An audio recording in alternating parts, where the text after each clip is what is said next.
Okay, picture this. You're an Olympic medalist, fresh off the podium, really poised for another world title. Years of dedication, sweat, sacrifice, it's all built up to this moment. But then a single number just blinks on a digital scale, and poof, it all vanishes.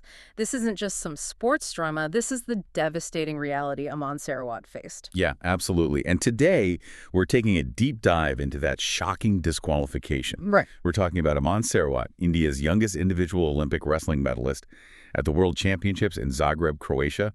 This was September 14, 2025.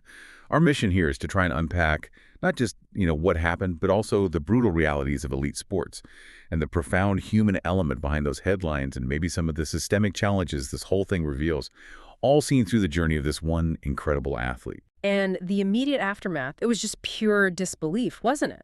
Aman, an Olympic medalist, sidelined for being, what was it, a staggering 1.7 kilograms over his 57-kilogram limit.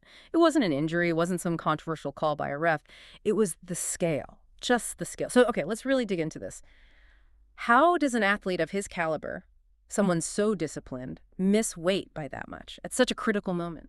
That's the million-dollar question, really. And to understand the weight of that moment in Zagreb, I think we need to rewind a bit. We do appreciate the rise of this, well, underdog legend. Right. Where did he come from? Aman Sehrawat, born July 16, 2003. He's from Birohar, a village in the Jajjar district of Haryana, India. And you have to understand, in this part of India, wrestling isn't just a sport. It's woven into the fabric of life. It's a powerhouse for wrestling talent. The Silicon Valley of sweat, someone called it. Ah, yeah, something like that. It really churns out champions, kids who carry this immense weight of family and national honor. So his early days, were they always focused on elite competition? Not exactly. His early days were pretty humble.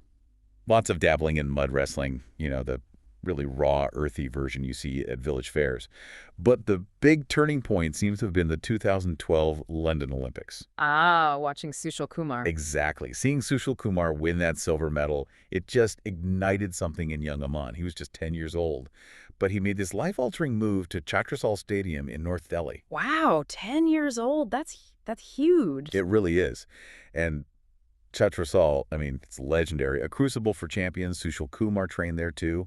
Aman started there under coach Lud Kumar, and that's where the transformation really began. But it wasn't a smooth ride personally, was it? I remember reading about some really tough times. No, not at all.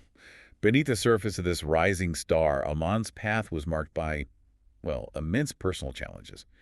Can you imagine, at just 11 years old, losing both your parents, one after the other? Oh, I didn't realize it was both so close together. That's unimaginable. Yeah. He's spoken about how depression crept in, how he tried to escape the pain. But wrestling, that became his anchor, his refuge. His uncle stepped in, raised him and his younger sister Pooja. And his grandfather, Aman Sehrawat, he was a real pillar of strength, always whispering resilience, hope. Wrestling saved him, he said. He literally said that. And from that foundation of just incredible resilience, his ascent in the sport was, well, incredibly swift. Okay, so walk us through that climb. Right, so 2021, he gets his first national title. Then he quickly starts picking up international medals, and Asian Championships bronze. Then 2023 was huge gold at the Asian Wrestling Championships in Astana, Kazakhstan, and gold at the U23 World Championships in Tirana, Albania. He was the first Indian ever to win that U23 gold. Okay, impressive. Yeah, then he added a bronze at the 2022 Asian Games in Hangzhou. And by early 2024, he was just dominating the Zagreb Open ranking series, winning every single bout by technical superiority. Technical superiority, that's basically a blowout, right? Like a mercy rule. Pretty much. Complete domination on the mat. And all of that momentum, that incredible run, it led straight to the Paris 2024 Olympics. Exactly. The absolute pinnacle. And what a moment that was, at just 21 years and 24 days old. Aman Sehrawat becomes India's youngest individual Olympic medalist, younger than PV Sindhu even. That's history right there. It really is. And his performance in Paris, dominant. He just swept through the early rounds, beat a former European champ from North Macedonia, then dismantled a reigning world champ from Albania, both by technical superiority. Wow.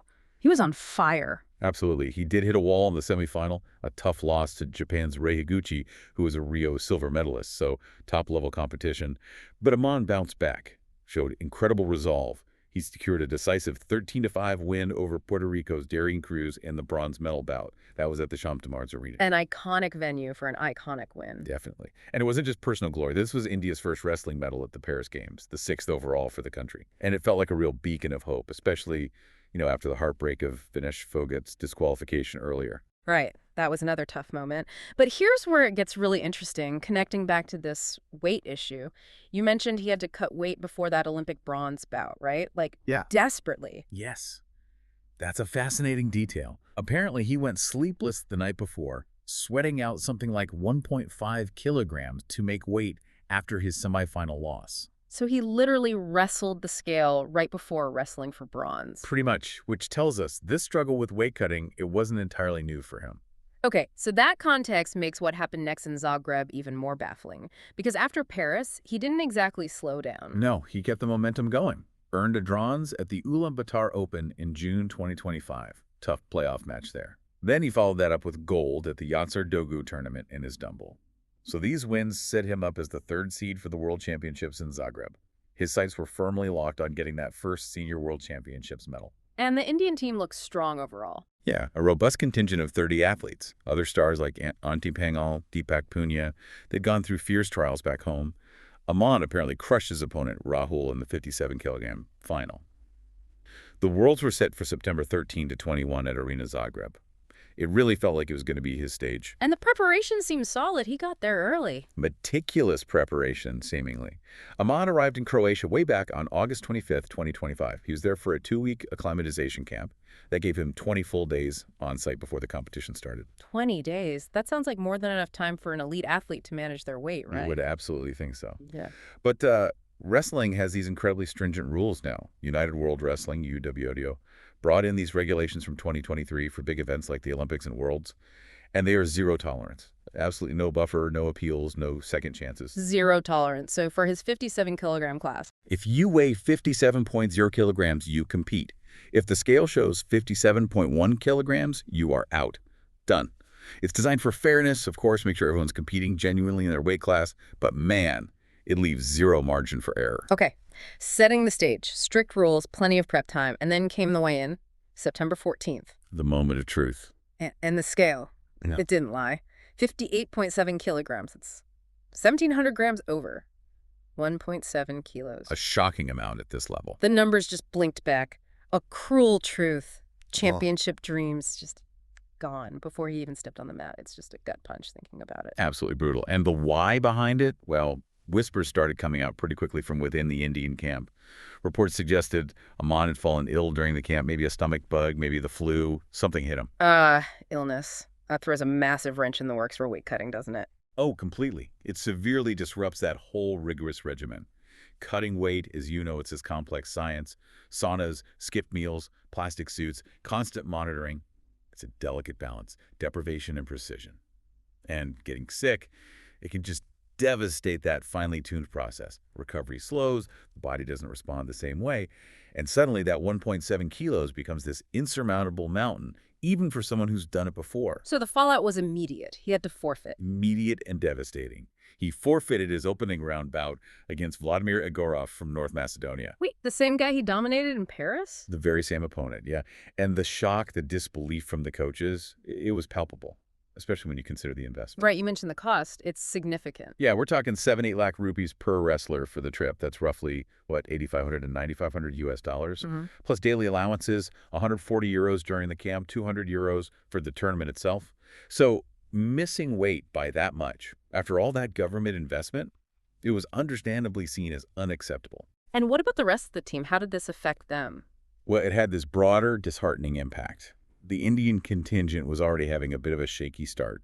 4 other wrestlers, Udit Gulia, Rohit, Mukul Dahia, Rajat Ruhal, they'd already bowed out in round 1.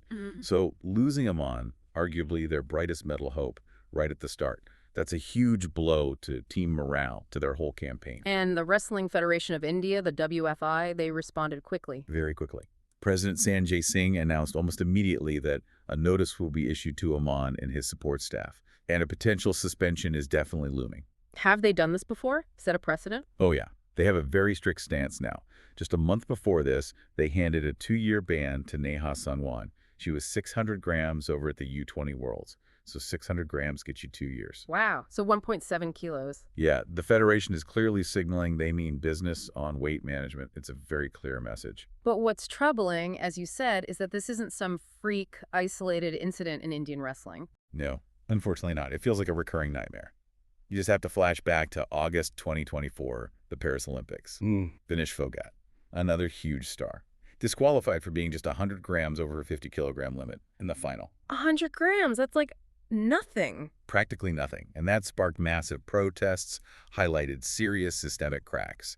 Even go back further, Sakshi Malik's 2016 Rio bronze, that also came amidst significant weight challenges for her. So if Olympic medalists, experienced athletes are consistently struggling with this, it can't just be individual discipline, can it? What are the deeper issues, particularly within the Indian system? That's exactly the point. Yeah. It forces you to look beyond the individual athlete. It points towards this, almost a perfect storm of systemic pressures. You've got immense pressure to cut weight rapidly, often without the best, most scientific nutrition support. Then you layer on this deep-seated cultural machismo, especially in the traditional Athadas in Haryana. Right, the training centers. Yeah. There's sometimes this attitude that romanticizes suffering, the grind, over maybe more scientific methods. You hear these stories, wrestlers surviving on just milk and almonds. Maybe that glorifies the struggle, but is it effective? Modern pro athletes, they need cutting-edge support. Sports dietitians, advanced hydration tech, mental health support is crucial too. So it's tradition versus science almost. In some ways, yeah. They need more than just the old ways. They desperately need the science integrated properly. No, it's important, I think, to point out this isn't only an Indian problem, right? Weight cutting is notoriously brutal in wrestling globally. Oh, absolutely. These weight wars are universal. You see it everywhere. Think of Japan's Kaori Icho, 4-time Olympic gold medalist. She navigated razor-thin margins her whole career. Or in the U.S., Jordan Burroughs, 2-time world champ. He famously blogged about these sauna sessions that left him completely dizzy. But for India, maybe it stings deeper. Wrestling is so tied to national pride. It's given India, 7 of its 14 Olympic medals? So these slips, these weigh-in failures, they carry this heavier cultural weight, I think. Yeah, that makes sense. Which brings us back to that scale. The unforgiving scale. Yeah. It really is the great equalizer, isn't it? In a sport where that power-to-weight ratio is just paramount, wrestlers aren't bodybuilders trying to bulk up. They're tacticians trimming down, optimizing for peak performance in a very specific weight class. And for 57 kilos, precision is everything. Any misstep in diet, any tiny deviation in training, boom, you're grounded. The unforgiving scale, you put it perfectly. It's almost cruel. All those hours, years of training, and the difference between glory and going home can literally be a few sips of water or getting sick at the wrong time. Aman's illness just highlights how fragile it all is underneath that incredible strength. Exactly. Think about the physical toll. Elite wrestlers train 6 to 8 hours a day. Cardio, strength, technique. Now add the jet lag. Delhi to Zagreb. Cultural shifts. And just the immense weight of national expectations. It really is a recipe for mishap, isn't it? A perfect storm for things to go wrong sometimes. It's a huge amount of pressure. Immense. So looking forward, what systemic changes could actually help? What does India need to do? Well, while the Sports Authority of India, SAI, they do fund these elite camps, the specific weight management support often seems to lag. Compare it to, say, the U.S., where wrestlers might have access to cryotherapy, DXA scans for precise body composition. Or look at Iran, a wrestling powerhouse. They have this well-oiled machine, state-backed nutritionists tracking everything. So more investment in the science side. Definitely. More expertise. The WFI could, maybe, implement mandatory pre-event weigh-ins, check-ins, partner properly with registered diet professionals, maybe even think about tweaking weight categories, prioritizing athlete health long-term. After the Vinesh Phogat incident, there were calls for a small buffer, maybe just 100 grams, in that 50-kilogram class. UWW listened a tiny bit, but maybe India needs bolder internal moves. Okay. But focusing back on Aman himself, this isn't the end of his story, right? It feels more like a really painful chapter, a detour. Oh, absolutely not the end. He's only 22. Los Angeles 2028 is definitely on the horizon. He's already vowed he's chasing gold there. And we saw his resilience in Paris, that ability to bounce back after the semifinal loss to win bronze. That's got to be his superpower. Exactly. That fire still burns, probably even brighter now, you'd imagine. So what do you expect to see from him post-Zagreb? Well, look, you can expect him to be humbled, for sure, but also hungrier than ever. That WFI pro, yeah, it'll sting. But it could also sharpen him, focus him. Coaches might bring in even stricter protocols now, maybe biofeedback scales for real-time monitoring, maybe AI-monitored diets for just absolute precision. You never know. And the wrestling community in India. Oh, they'll rally. They're known for passionate support. In Indian wrestling, comebacks aren't just hoped for, they're kind of expected. They'll want to see him back on top. Okay. So we've kind of journeyed through Aman Sehrawat's incredible rise, felt that crushing disappointment in Zagreb, and hopefully peeled back some layers on elite sports, resilience, and these really tough systemic challenges around weight management. Yeah, and we often only see the glory, don't we? The medals, the celebrations. But a deep dive like this reminds us of all those unseen battles, the internal struggles, those unforgiving rules, and just the sheer audacity it takes to chase greatness at that level. What really stands out, I think, is how one misstep, one single lapse on the scale, can actually spark a conversation that might just push an entire system towards evolving, towards improving, not just for Aman, but for all the athletes coming up. Well said. In the arena of dreams, as they say, no scale really writes the final score. Aman Sehrawat's journey, it definitely continues. And maybe, just maybe, this huge setback is another crucial chapter in a much larger story, one that still ends in ultimate triumph. Makes you think, doesn't it? What will you take away from this tale of grit, glory, and the tyranny of the scale?